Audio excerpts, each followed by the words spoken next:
Magandang gabi, mga ka-unspokens. May mga kwentong hindi natin inaasahan, pero biglang dumadating, parang isang order na sakto sa gutom ng puso. Ngayong gabi, isang simpleng delivery ang nauwi sa isang mapanuksong laro ng tadhana, isang rider, isang customer, isang biro na hindi na mababawi. Ito ang kwento ni Kuya Rider, at ng isang pag-ibig na dumating, delivered with love. Simulan na natin. Dear Ate Jeng, gabi-gabi akong nasa daan, nakasakay sa motor kong bumubuhay sa akin. Ang trabaho ko? Delivery rider, isa sa libu-libong nagpapagala-gala sa lungsod, naghahatid ng pagkain sa mga gutom na customer. Pero sa dami ng orders na hinatid ko, may isa akong pinakaaabangan. Sa tuwing lalampas ang alas 11 ng gabi, laging may isang order na pumapasok sa app ko. Isang milk tea na may extra pearls, minsan may kasamang burger, minsan fries. At sa tuwing makikita ko ang pangalan ng customer, hindi ko maiwasang mapangiti. Clara. Sa umpisa, isa lang siyang random na customer sa listahan ko. Pero napansin kong palagi siyang nag-o-order sa akin. Kapag ako ang nagde-deliver, laging may extra tip. Minsan, may simpleng salamat kuya. Ingat lagi na nakasulat sa maliit na post-it. Doon ko napansin, hindi lang siya ordinaryong customer. Hanggang isang gabi sa halip na tip o thank you note, may iniabot siyang maliit na papel. Akala ko listahan ng orders niya, pero nang buksan ko, muntik akong mapamura sa gulat.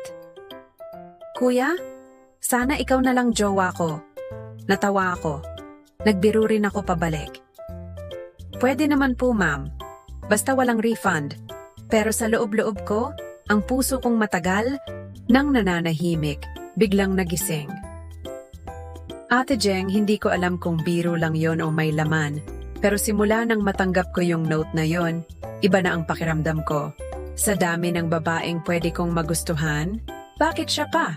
At paano kung hindi lang ako ang customer niyang binibigyan ng ganitong note? Ito na ba ang simula ng isang kwentong hindi ko inasahang mangyayari sa isang simpleng delivery rider na tulad ko? Mahalaga bang malaman kung biro lang iyon? O may katotohanan? Dahil sa gabing iyon, unang beses kong inamin sa sarili, hindi na lang simpleng delivery ang gusto kong ihatid kay Clara. Gusto ko siyang ihatid papunta sa buhay ko. Dati ang pangarap ko lang naman simpleng buhay. Yung tipong may matinong trabaho, sapat na pera para sa pang-araw-araw, at kung suswertehin, may babaeng magmamahal sa akin. Pero mukhang yung huli, hindi pa para sa akin, o baka hindi, lang talaga ako marunong pumili. 3 taon na akong delivery rider. Nagsimula lang ako rito dahil nawalan ako ng trabaho nung pandemya. Ang akala ko noon, pansamantala lang to. Pero sa di ko na malayang dahilan, natutunan ko na ring mahalin ang buhay sa kalsada. Kahit paulit-ulit lang ang routine, pick up, biyahe, drop off, may thrill sa bawat delivery. Hindi mo kasi alam kung mabait ba yung customer, kung may tip, o kung may mapupulot kang kwento mula sa isang simpleng transaksyon. Pero sa lahat ng customer na nadaanan ko, si Clara lang ang naka-impluwensya sa akin ng ganito. Nagsimula lang siya bilang isang random na late-night order sa app. Noong una, wala akong pakialam. Basta deliver lang ako ng deliver. Pero napansin ko, paulit-ulit akong natatapat sa kanya. Palagi niyang inaabangan ang order niya sa may gate, laging nakangiti, at laging may pa-extra tip kahit di naman niya kailangang gawin. May mga gabing tinatamaan ako ng pagod, pero kapag siya ang last delivery ko, parang bumibigat ang loob kong umuwi agad. Kasi gusto kong makita siya kahit saglit lang. Minsan, tinatanong ko ang sarili ko kung may gusto ba siya sa akin, pero natawa na lang ako sa idea. Imposible yon. Siguro sadyang mabait lang siyang tao, hanggang sa dumating ang unang beses na nagpadala siya ng sulat. Kuya, thank you sa pagdi-deliver. Ingat ka palagi. Maliit lang, pero sa di ko maipaliwanag na dahilan, parang nakagaan ng pagod. Simula noon, hinahanap-hanap ko na. Tuwing gabi, iniisip ko kung may bagong note na naman siyang ipapasa at dumating nga yung gabi ng pinakawalang hiya niyang sulat. Kuya, sana ikaw na lang jowa ko. Tulad ng sinabi ko, nagbiro lang ako pabalik. Pero kahit anong pilit kong gawing biro yun sa isip ko, hindi ko mapigilang magtanong. Paano kung hindi lang siya nagbibiro? Paano kung may gusto rin siya sa akin? At paano kung mali akong umasa? Bitin. Sa dami ng gabing dumaan, ngayon lang ako naghintay ng isang order ng ganito. Hindi dahil gutom ang customer, kundi dahil gutom akong malaman kung may kasunod pa ang biro niyang sulat. 11:45 p.m. Dumating ang notification sa app ko. 1 milk tea, extra pearls. Isang pangalan lang ang nakita ko sa screen. Clara. Humigpit ang hawak ko sa motor habang tinatahak ang madilim na kalsada papunta sa address niya. Sa isip ko, paulit-ulit kong sinasabi na wala lang to. Isang normal na delivery. Lang! Pero ramdam ko ang paninikip ng dibdib ko. Ang bahagyang panlalamig ng palad ko. Pagdating ko sa harap ng gate niya, hindi ko na kailangang tawagin pa. Nakabukas na ang pinto at nandoon siya, nakatayo sa may hagdanan, nakaduster na manipis. Mahangin ang gabing iyon at ang buhok niyang maluwag na nakalugay ay bahagyang sumasayaw sa hangin. Para siyang eksena sa isang pelikula, isang babaeng alam niyang inaantay siya. Lumapit ako, inabot ang order niya, pero sa halip na tanggapin agad, hinayaan niyang magtagal ang kamay niya sa kamay ko. 1 segundo, 2, 3. Mahaba na yon para sa isang simpleng transaksyon, pero wala akong ginawa para bawiin ang kamay ko. Tumingin siya sa akin, hindi yung tipong pasasalamat lang, kundi parang may hinahanap siya sa mga mata ko. Yung klase ng titig na may tanong, alin dito? Ang biro at alin ang totoo? Napangiti ako, pero hindi ko sigurado kung dahil kinakabahan ako o dahil gusto ko ang ginagawa niya sa akin. Baka sabihin mo, sinasadya ko to. Bulong niya, mababa, mahina, pero malinaw. Bahagya akong yumuko, nakangiti pa rin. Sinasadya mo ba? Sa halip na sumagot, kinuha niya ang milk tea. Dahan-dahan. Saka bumuntong hininga. Ayoko lang maghintay ng order sa iba. Sabi niya, kaswal pero may laman.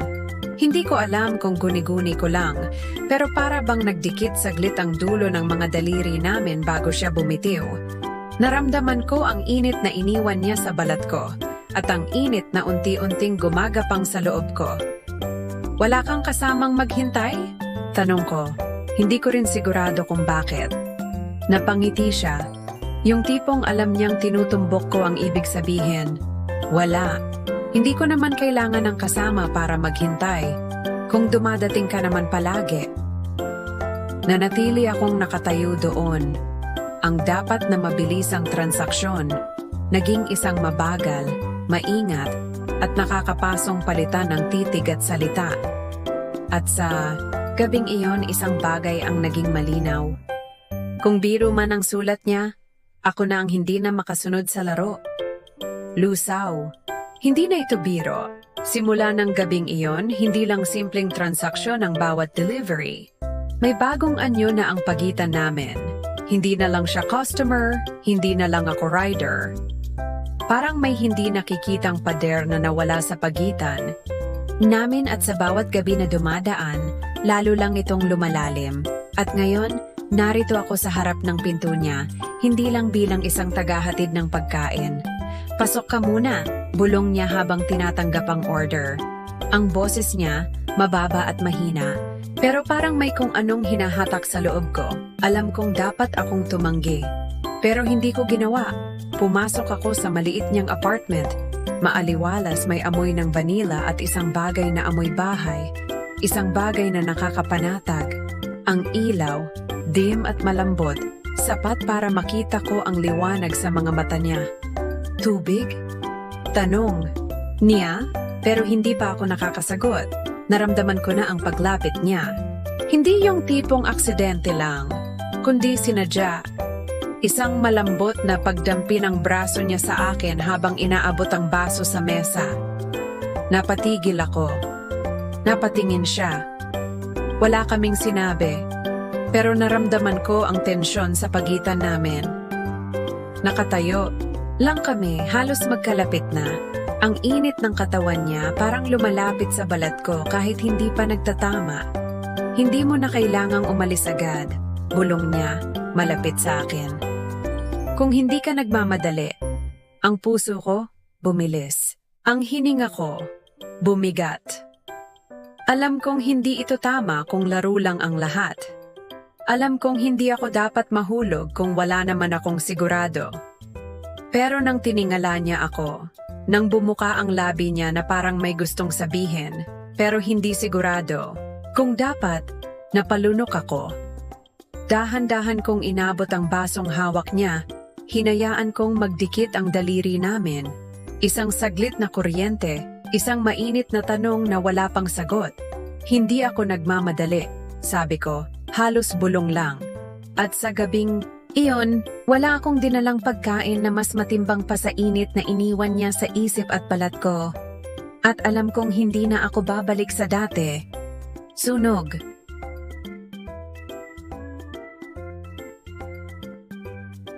Hindi ko alam kung ilang minuto akong nakaupo sa motor ko sa tapat ng bahay niya. Hinahayaan lang ang gabing lamunin ng isip ko. Dapat ba akong matuwa? Matakot? O magtanong, kung ano ba talaga ako sa kanya? Ang nangyari kagabi, hindi na lang simpleng kilig o laro ng titig. May init sa pagitan namin na hindi ko alam kung paano nagsimula. Pero ngayon, parang hindi ko na kayang umatras. Alam kong dapat akong umiwas. Pero heto ako, muling bumalik, muli siyang inihatid. At heto siya, nakatayo sa may pinto, nakaabang, tila hinihintay ang isang bagay na hindi ko alam kung kaya kong ibigay. Nag-iisip ka na naman, bulong niya habang inaabot ang order. Pero hindi. Niya agad kinuha, hinayaang magtagal ang pagdikit ng daliri niya sa akin. Hinayaang dumaloy ang init na kanina ko pa gustong labanan. May dapat pa akong isipin? Tanong ko. Sinusubukang basahin ang mata niya. Ngumiti siya, pero hindi ito simpleng ngiti. May kiliti, may hamon. Lumapit siya ng bahagya. Sapat para maramdaman ko ang init ng katawan niya, ang malambot na dampi ng hininga niya sa leeg ko. Ikaw ang may sagot niyan, sagot niya, halos isang bulong. Ramdam ko ang bigat ng eksenang ito. Isang maling galaw, at maaring bumigay ako.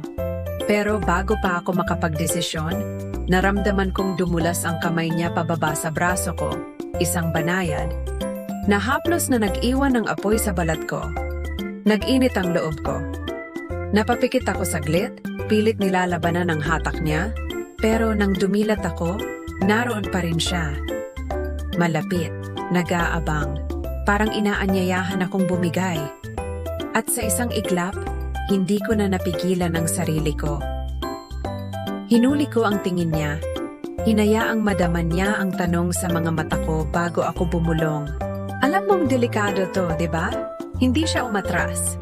Bagkus, mas lumapit pa.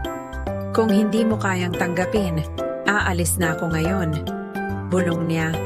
Isang hamon na mas matindi pa sa kahit anong larong nilaro namin. Hawak ko ang susi. Ako ang magpapasya. At sa sandaling iyon, alam kong hindi na lang simpleng tukso ang namamagitan. Sa amin ito na yun at wala na akong balak umatras. Lunod! Dumaan ang mga araw, pero hindi na ito katulad ng dati. Dati, bawat gabi, may kasamang kilig ang paghahatid ko ng order sa kanya, mga palihim na titig, maiinit na biro, at mga sandaling akala ko ay may patutunguhan. Pero ngayon, may bumabagabag sa akin. Nagsimula ito isang gabi nang hindi siya umorder. Sinubukan kong huwag bigyang pansin. Baka busy lang siya o wala lang siyang gana. Pero kinabukasan, wala pa rin. At sa sumunod na gabi, wala pa rin. Hanggang sa hindi ko na kinaya.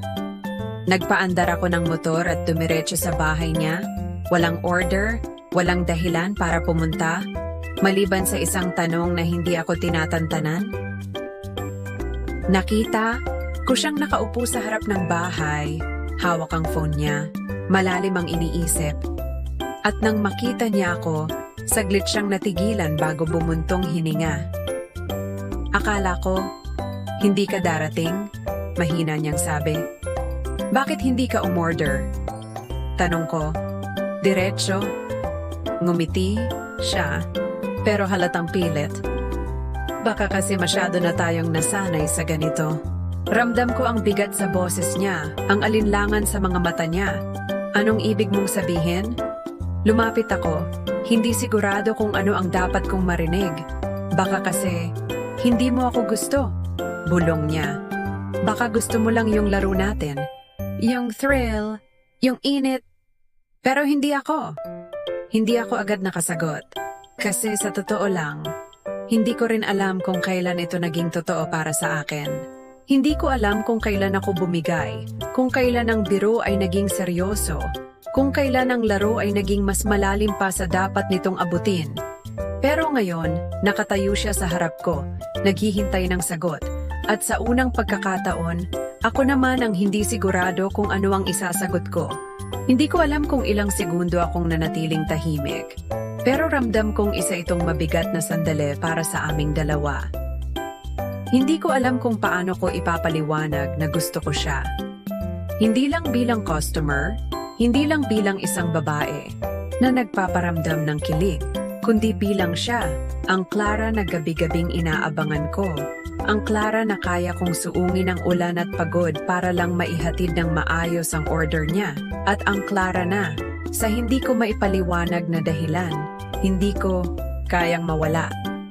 Lumapit ako sa kanya, dahan-dahan, hanggang halos magdikit na ang mga katawan namin. Ramdam ko ang tensyon, ang init, pero higit doon, ramdam ko ang bigat ng hindi nasasabi. Hindi lang laro to para sa akin, bulong ko. Napatingala siya sa akin, nag-aalangan, pero may pag-asa sa mata. Sigurado ka? Sigurado ako, sagot ko, hindi na nagdalawang isip. At kung gusto mo akong subukan, hindi ako aatras. Matagal niya akong tinitigan, para bang hinahanap ang katotohanan sa mga mata ko. At nang ngumiti siya, hindi yung nakakalokong ngiti niya, kundi yung totoo, yung may halong pag-asa at tiwala. Alam kong ito na yon. Ito na ang simula ng isang bagay na hindi ko na kayang takasan at wala na akong balak umatras. Tapos na ang laro. Isang gabi, hindi siya nag-order. Pero sa pagkakataong ito, hindi ako nag-alala. Hindi ako naghintay ng notification sa app. Hindi ko hinanap ang pangalan niya sa screen ng phone ko.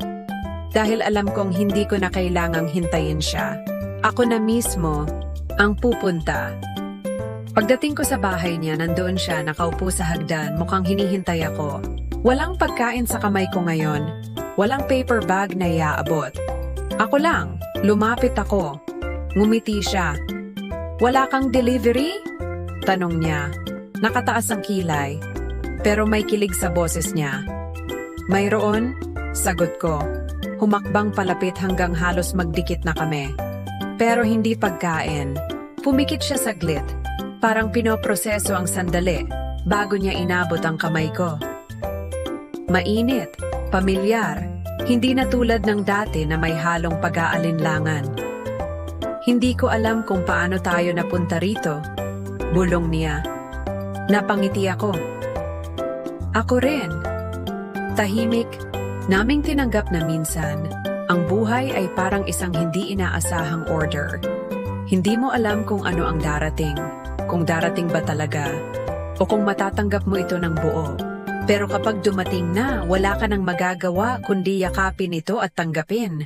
At ngayon, narito kami, magkasama sa ilalim ng buwan, hindi bilang rider at customer, Hindi bilang dalawang taong naglalaro ng biro at tukso, kundi bilang dalawang taong handang subukan kung hanggang saan kami dadalhin ng kwento namin. At kung totoo nga ang sinabi niya noon, Kuya, sana ikaw na lang jowa ko. Hindi ko na kailangang magbiro pabalik. Dahil ngayon, siya na mismo ang dumating sa buhay ko. Delivered with love. At dyan nagtatapos ang kwento ni Kuya Ryder. Isang simpleng pagde-deliver na nauwi sa isang hindi inaasahang pagmamahal. Minsan, ang tadhana may kakaibang paraan ng paghahatid ng tamang tao sa buhay natin.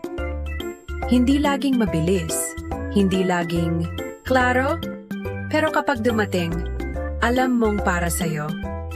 Mga ka-unspokens, may naihatid ba kaming kilig sa inyo ngayong gabi? O baka naman may mga kwento rin kayong hindi pa na ipapadala? Hanggang sa susunod na liham, ito si Ate Jeng, nagpapaalala, hindi lahat ng dumadating sa buhay mo pansamantala lang. Minsan may dumarating na panghabang buhay. Good night mga ka-unspokens.